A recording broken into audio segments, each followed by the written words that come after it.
EGStoltzfus is a residential and commercial construction company with the greatest employees around. Dad started the business in the fall of '68. He hired this 15-year-old Amish boy, and the two of them built a house. EGStoltzfus was a character. The moral compass of our entire company kind of sprang from his moral compass. You know, he had a saying, "He climbs highest who helps another up." I think a lot of us have the same tendency to be very ethical in what we do, to try to do the right thing, and I think it springs from him. He started out with just doing home building, but then he saw the need to diversify. A lot of the early customers that did commercial-based projects were actually homeowners who we had built homes for, who also had businesses and said, "Hey, would you be able to build a business for me?" As the company grew, EG actually helped several of our employees start their own businesses, so they now continue to still work for us, but as their own subcontractors. They care about their trade partners. They care about whether or not we're successful. They rely a lot on the guiding principles of treat others how you want to be treated, quick to praise, slow to anger. I always feel appreciated. I wanted to give a little bit of a very brief mid-year update, but I want to give a very high level in terms of how we're doing as a company to date. There's a lot of transparency. We have quarterly meetings with all the field guys. Practice moderation. Obsession always with winning can be dehumanizing. We want to be the best, but winning at all costs is not always good. I think we see that in society. I'll bet we do a photo every 5 years, kind of document where we are at this given point in time in 2022. These are our team members and that sort of thing. And it also gives our team the opportunity to go out and see some of our product. I love my job. I love the creative process, and the family at EG has allowed me to be that. EGStoltzfus is, to me, first and foremost, a family. My dad worked for EGStoltzfus my whole life when I grew up. I saw him loving his job and loving who he worked with, and I said, I think that would be a good fit for me as well. We try to do a lot of family events and like family picnics.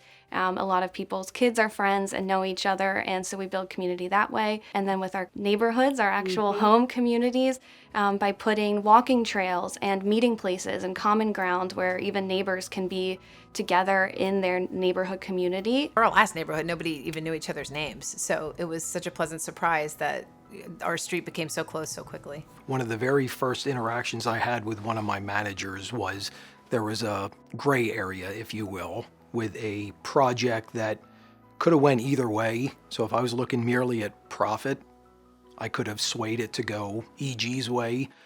He broke it down. He said, "Is it right or is it wrong?" And when I kind of hesitated, he said, "Is it right or is it wrong?" I said, "Well, it's wrong." He said, "Then fix it."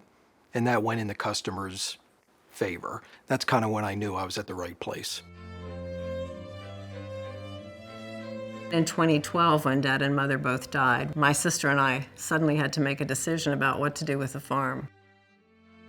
It was a big responsibility to turn that treasure over to someone, and they're the group that we trusted. We see a need for housing. There is a need.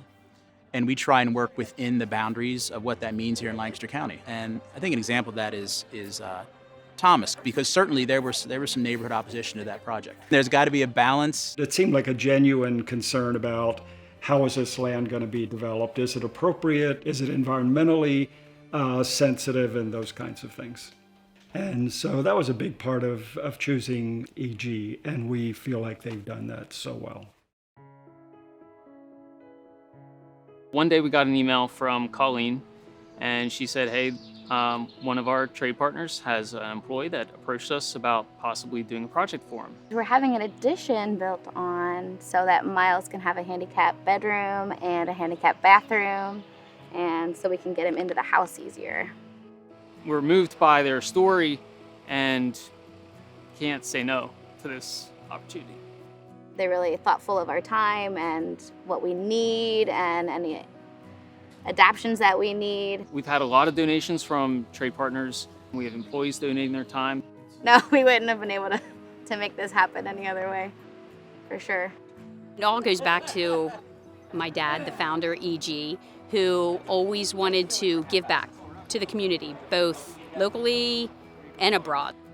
I think that EGStoltzfus has just continued to do what EG did when he started the company, is to try to treat people right, do a good job for people, be fair, and if you do that, good things are going to happen to you.